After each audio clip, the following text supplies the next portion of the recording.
27 রোজার রাতে সন্তান ফোন দিয়া বলে, বাবা আমি আগামীকাল রওনা দিলে রাত 2টা-3টায় গিয়া ঢাকায় নামবো, আমি সাহারি তোমাদের সঙ্গেই খাবো।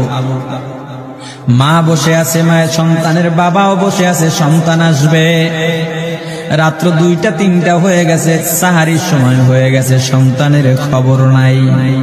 শেষ টাইমে মা বাবা সাহারি খেয়ে ফজরের নামাজ পড়ে দরজার মধ্যে অপেক্ষা করতেছে, সন্তানের খবর নাই। 8টা, 9টা, 10টা বেজে গেছে, মায়ের মনটা আর ভালো লাগে না। স্বামীকে ডেকে বলে, স্বামীরে আমার সন্তান কই, আমার মনটা ভালো লাগে না, একটা ফোন লাগাও। স্বামী ডাক দিয়া বলে, চিন্তা করো না, ঈদের সময় যানজট থাকতে পারে, চলে আসবে। কিছুক্ষণ পর বাবার মনটাও ভালো লাগে না, বাইরে নেমে পায়চারি করতেছে। হঠাৎ করে একটা ফোন চলে আসছে, সন্তানের ফোন দেখে বাবার সে কি আনন্দ। ফোন রিসিভ করে যখনই সালাম দিল, অপর প্রান্ত থেকে সালামের উত্তরে সন্তানের কণ্ঠ পাওয়া যায় না। বাবা ডেকে বললেন, বাবা তুমি কে? এটা তো আমার সন্তানের কণ্ঠ নয়, তবে মোবাইলটা আমার সন্তানের। ওপার থেকে ডাক দেয়া বলে, আপনি কি এই লোকেই মোবাইলওয়ালার বাবা? বলে, হ্যাঁ। আপনি এখনো বাড়িতে কি করেন? আপনার যেই সন্তান ঢাকা থেকে গাড়ি নিয়া 2500-এর দিকে রওনা দিয়েছিল, ওই গাড়িটা 2500 পৌঁছতে পারে নাই। পথিমধ্যে সংঘর্ষে রাস্তার মধ্যে অনেকগুলো মানুষ মারা গেছে, অনেক যুবকও তার মধ্যে আছে। রাস্তার পাশে সাদা কাপড় দিয়া ঢাকা। দেখেন আপনার সন্তান এই লাশের মধ্যে আছে কিনা। মোবাইলটা আমি রাস্তার পাশে পড়ে পাইলাম। বাবা পাগলের মতো একটা দৌড় দিছে। মা মনে করছে সন্তান বুঝি কাছাকাছি চলে আসছে। অন্যান্য সন্তানদের ডাক দেয়া বলে, তোরা কে, কোথায়, এদিকে আয়, তোদের ভাই বুঝি কাছাকাছি আসছে। আমার কলিজার টুকরা সন্তান, তোর বাবা যে আগায় আনতে গেছে, তাড়াতাড়ি নতুন চাদর বিছা, বালিশের কভার গুলো খুলে নতুন কভার লাগা। পানি গরম বসা, আমার সন্তান এসে গোসল করবে। আহারে সবাই ফুলের মেলা, ফুলের তোড়া নিয়ে অপেক্ষা করতেছে। 4টা বছর কলিজার টুকরা বাড়িতে নাই, বিদেশ থেকে আসবে। বাবা স্পটে গিয়া দেখেন অনেকগুলো লাশ সাদা কাপড় দিয়া ঢাকা। একটা একটা মাথার উপর থেকে কাপড় উঠান আর কৌতূহল বাড়তেছে, কাপড় উঠান আর কৌতূহল বাড়ে। হঠাৎ তাকায় দেখে কলিজার টুকরা সন্তান লাশের মিছিলে শামিল হয়ে গেছে। বাবা সন্তানকে ধরে কাঁদেন আর বলেন, বাবা এত আদর আপ্যায়ন তোর জন্য, এত প্রস্তুতি রে বাবা,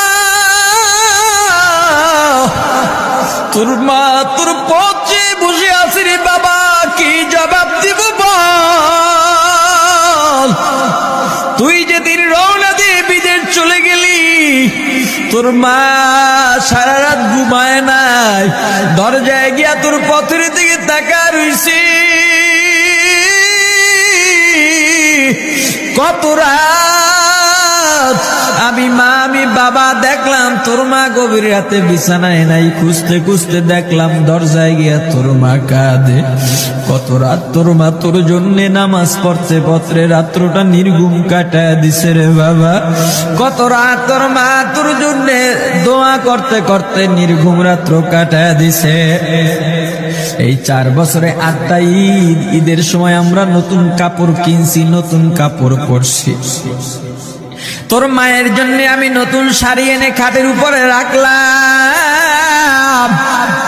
ঈদের নামাজ পড়ে এসে দেখি কাপড়টা খাটের উপরেই আছে। তোর মা প্রথম ঘরেও নাই, মাঝের ঘরেও নাই, পেছনের ঘরেও নাই। খুঁজতে খুঁজতে গিয়া দেখি তোর মা কিচেন রুমে আছে। ওই নাস্তা নাড়াইতেছে, দুধ নাড়তেছে, দুধ উতলাইয়া পুইরা যাইতেছে, খবর নাই।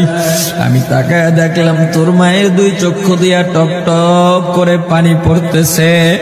ডাক দিয়া বললাম, ওরে বিবি, ঈদের দিনে তুমি কেন কাঁদো? তোমার জন্য শাড়ি আনলাম, সেটাও কেন পরলা? তোর মা জবাব দিয়া বলছে, রে স্বামী গো, আপনারা যখন নামাজের জন্য রওনা দিয়া গেলেন, আমার অমুক সন্তান আপনার সঙ্গে যায় নামাজ দিয়া নতুন পোশাক পরে নামাজে রওনা দিয়েছে, কত সুন্দর লাগছে দেখতে।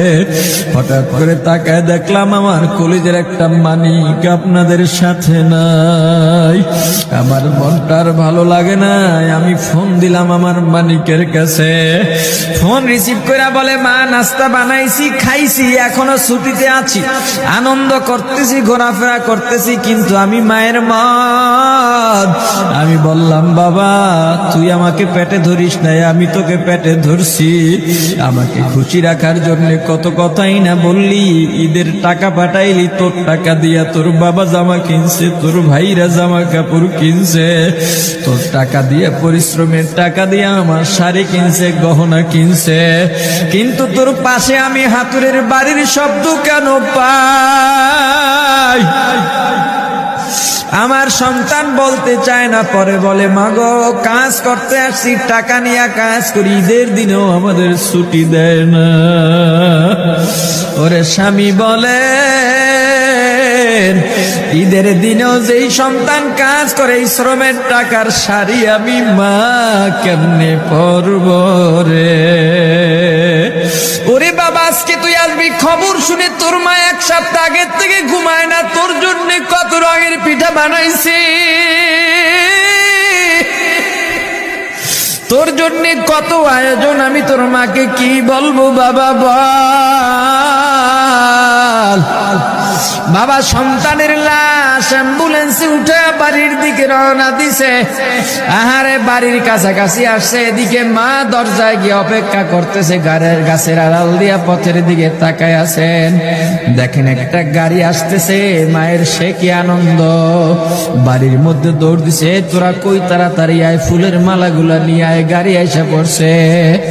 বাড়ির দরজা দিয়া যখন অ্যাম্বুলেন্সের হরেন দিয়া ঢুকতেছে, হুইসেল দিয়া ঢুকতেছে, মা একটা চিৎকার